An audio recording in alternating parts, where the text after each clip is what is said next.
how Ohio State's young receivers build confidence early in the season.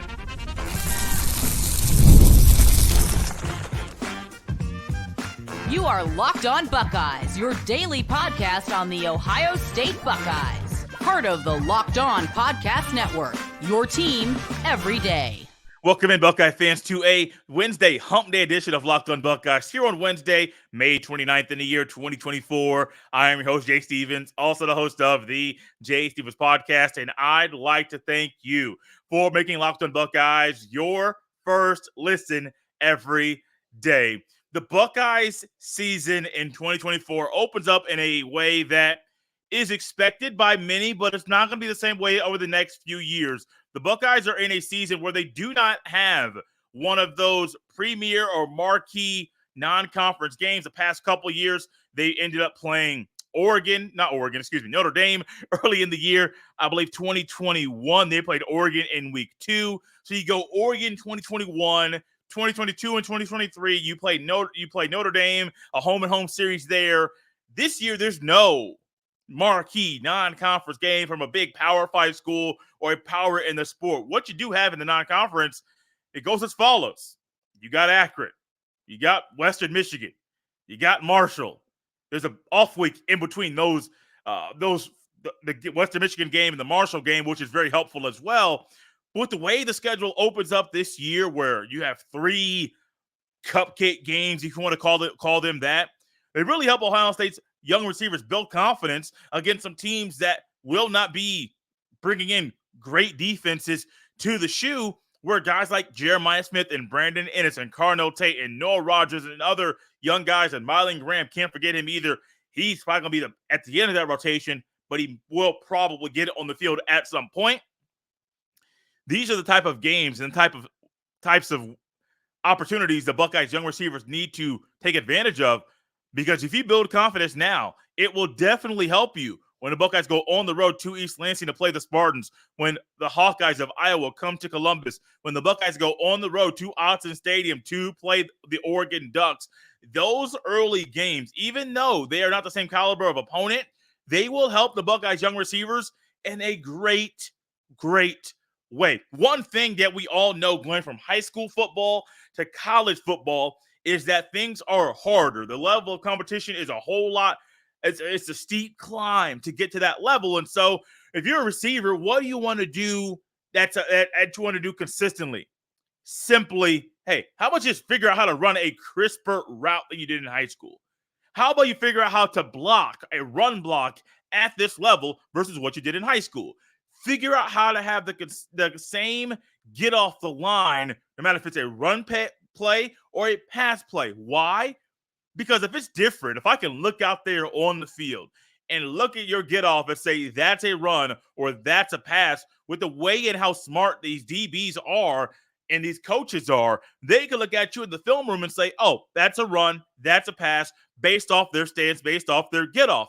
And those first few steps of getting off the line, that will honestly, if I'm a corner and I know what you're going to do based off your first 2 or 3 steps, if I can quickly, this is a quick shift of the mind, quickly shift my mind to what I immediately read via pre-snap versus post-snap, that will help me have a better handle on how I can make a play or how I can help my team make the play to stop the Buckeyes offense. So those are some things there. Now, there are some other nuanced things that you want to learn, but figuring out, hey, run blocking, running crisper routes, having the same get off the line every single play, those things, you can work on them in practice, but sometimes things don't translate from the practice field to the game field as much as you would think they would or even should. Sometimes that does not happen, which makes these games oh so important. And also, when you get to those games later in the season, when the Buckeyes do play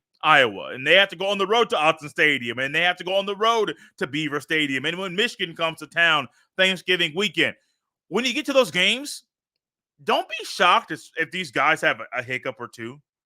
Don't be shocked at all. It should almost be something that is expected.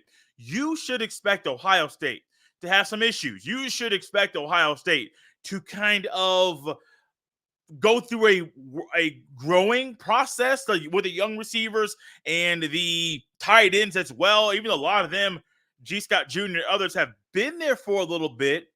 This is going to be a whole new learning period for them. And also, when I say don't expect them to not have hiccups, this is something I said this week on the Jay Stevens podcast about Caitlin Clark and how some people say Caitlin Clark is supposed to save the Indiana Fever.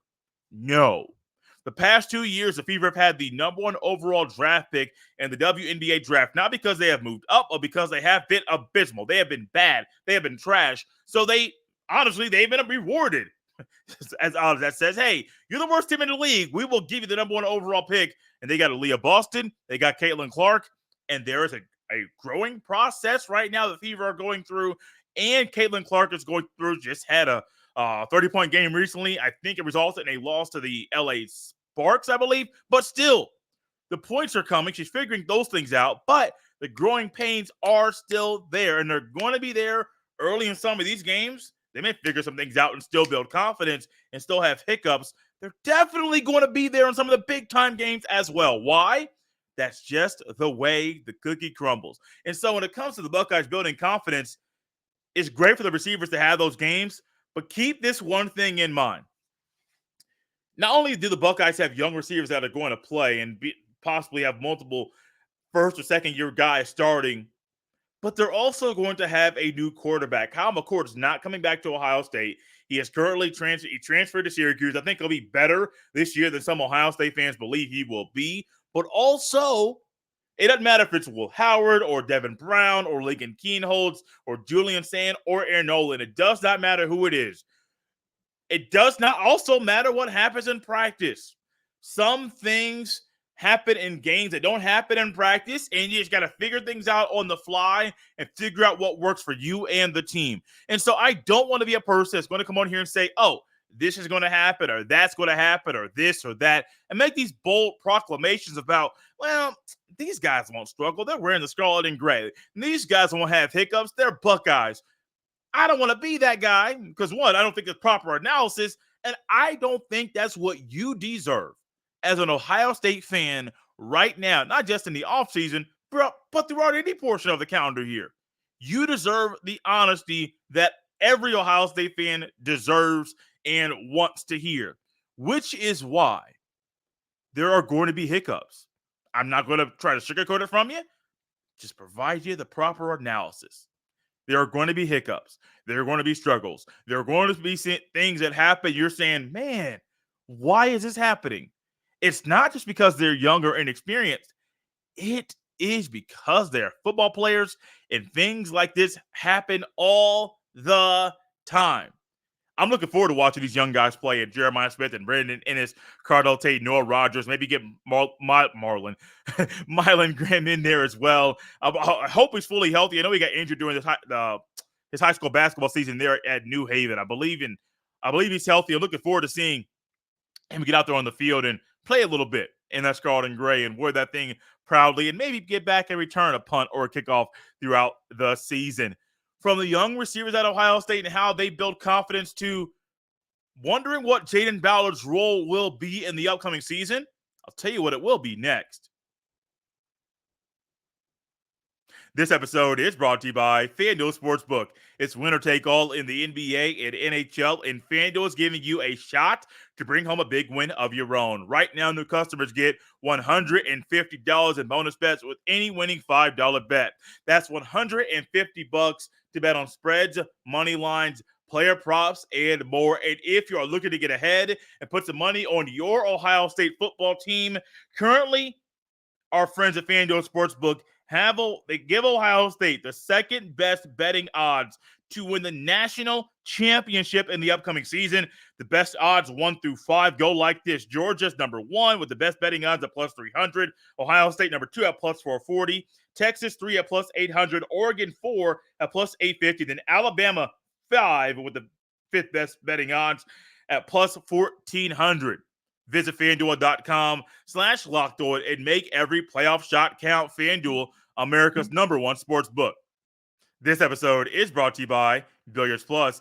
Billiards Plus has the best selection of pool tables, game tables, shuffleboard tables, and more. And the best service in Central Ohio. And guys, check this out. Billiards Plus carries grills that have up to 30-year warranties. That's right, a grill with a 30-year warranty. Everything you need for in-home and backyard entertainment is at Billiards Plus. Billiards Plus carries the best pool tables from Brunswick, Ahoston, Canada, billiards, and more. And the grills, whether you like charcoal or gas or wood-fired, Billiards Plus has a perfect setup for all grillers. They are family owned and operated, and when you talk to the staff at Billiards Plus, you know you're talking to an expert who won't steer you wrong. No matter the season, Billiards Plus has you covered for all your indoor and outdoor entertainment needs. Kenny, Sarah, and the whole staff will always go above and beyond to give you the best customer service in the industry. Billiards Plus, visit their showroom on Dublin Center Drive in Dublin.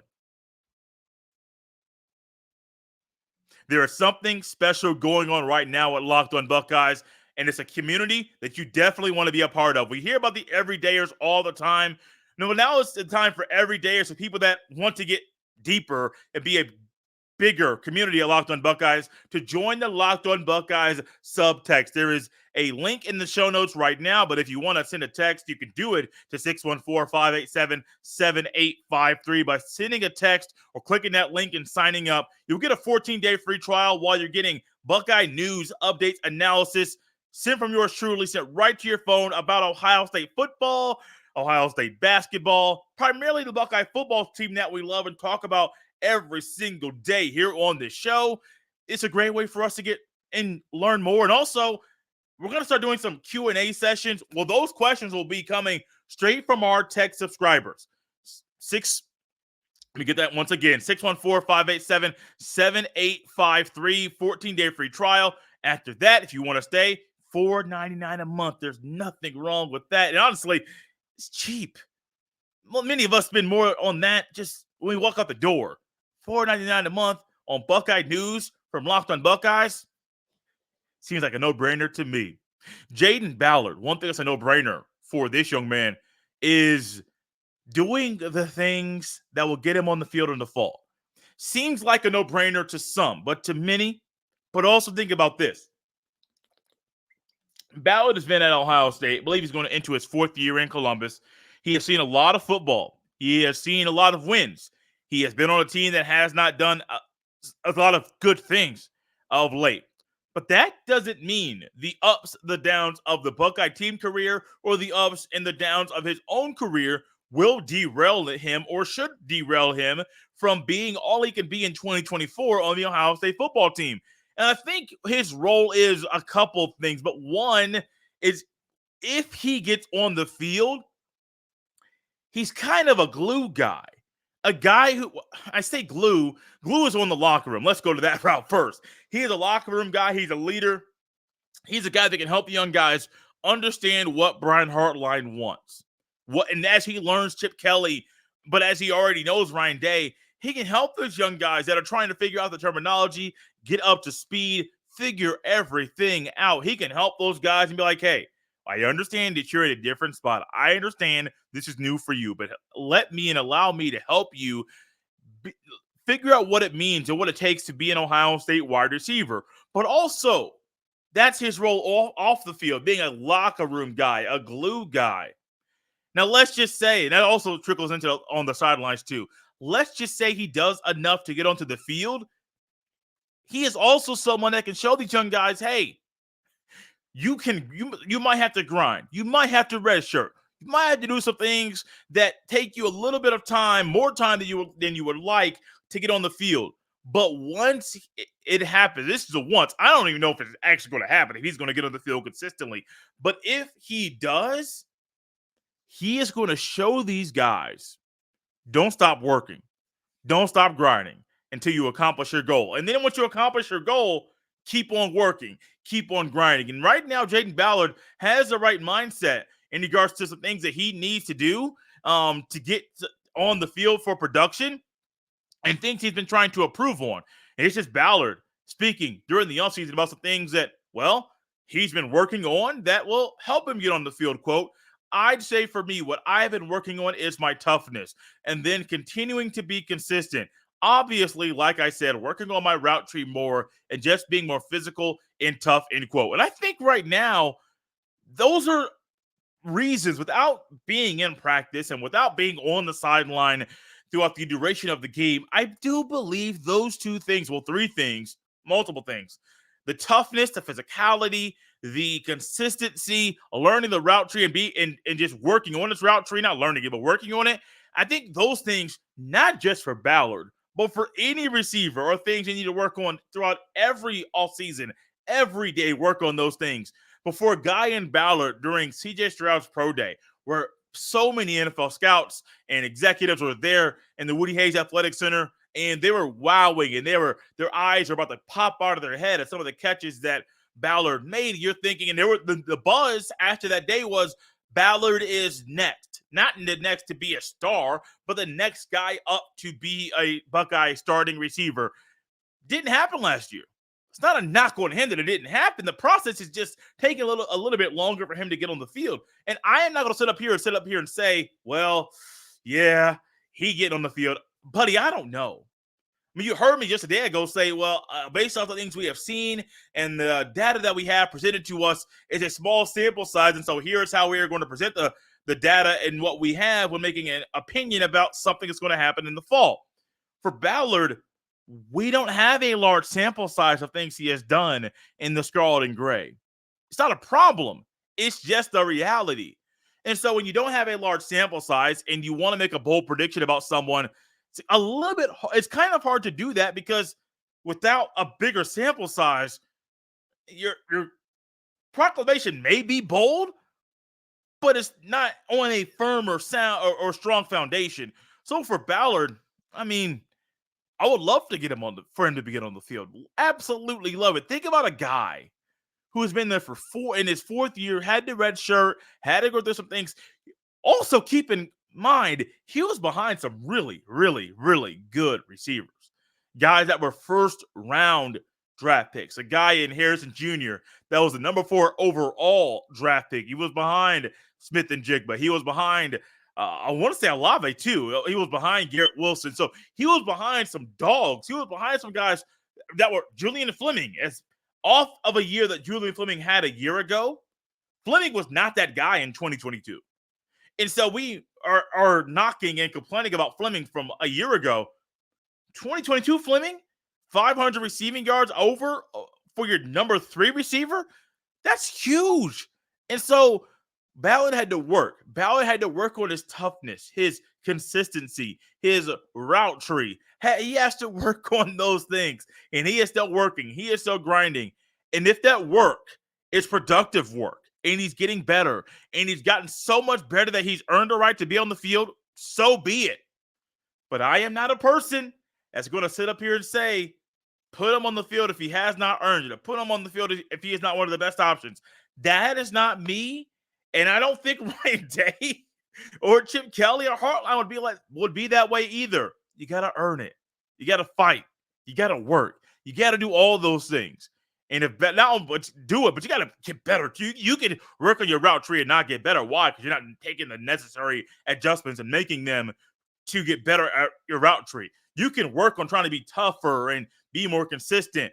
But if you're not making the necessary adjustments to make sure those things happen, working on it is only just energy and effort that's not producing the proper results you want. So for Ballard, he's a glue guy. He's a guy on the sidelines, a guy in the locker room that can help the youngsters and can help the guys that, hey, maybe he can be an extension of the coach by seeing things that maybe the guys on the field don't exactly see or not understand that they're doing, but he can help them out. But also, if he's on the field, he shows everybody, keep working, keep grinding. And if you do that consistently and consistently get better and make the necessary adjustments in practice, you might be able to find your way on the field doing the thing that you love on the team that you've been playing for your entire Ohio State career. We got a subtext question from our text subscribers. It's about something that Fox recently announced. We'll dive into that, and I'll provide an answer to the question next.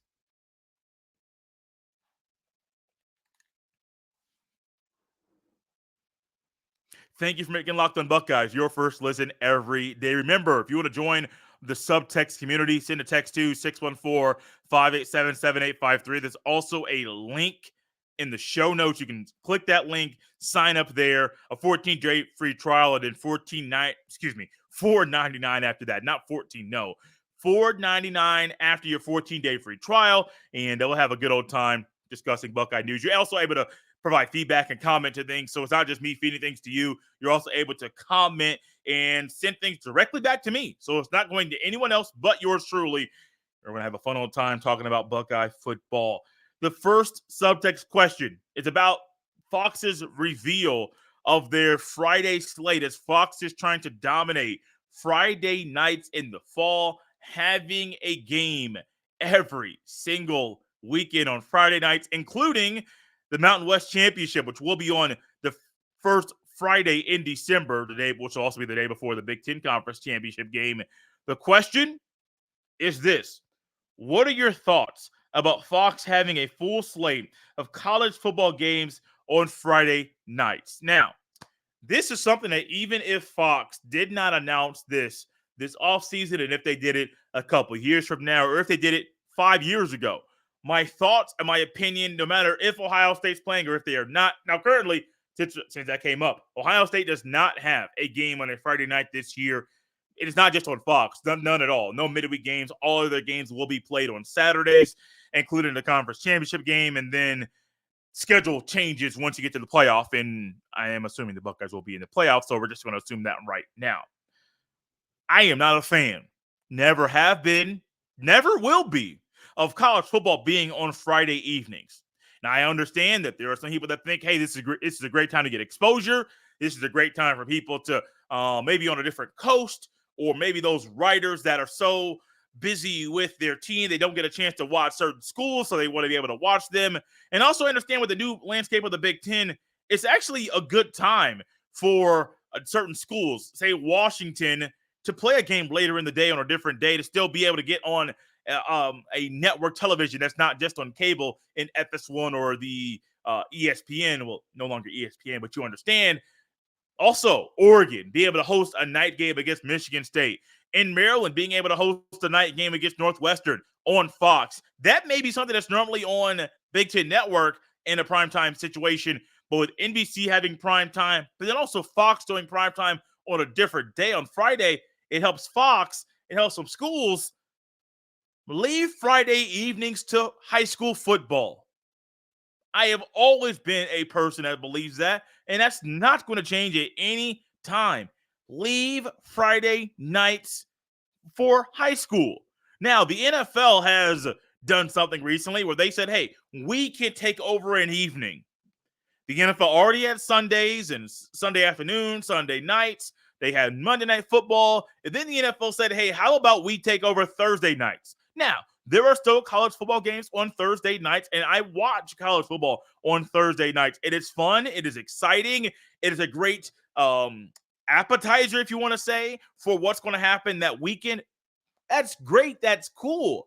Then you have MACtion a little bit later in the year, I think mid-October, or even, I know for sure November, you got MACtion, midweek MACtion. You get MAC football on Tuesday. I want to say they have Wednesday as well. So you'll eventually have football 7 days a week from the NFL or the college football variety. The NFL has never tried to dominate Friday nights. College football has had more games on Friday evenings, just sprinkled in there, but it's been a consistent thing. Not really the biggest fan of it. Come on. Leave Friday evenings for the high school kids. Because what's going to end up happening is that this is going to be one where coaches say, man, I want to recruit. I want to go see that kid play, but I got a game to play. You're going to have parents that say, well, I got a kid in high school. I got a kid in college. They're both playing at home where we currently live, but, well, they're also both playing on the same day. So it's a family thing, but also, what's wrong with just leaving those evenings to the high school kids? It's the one night. Players all week.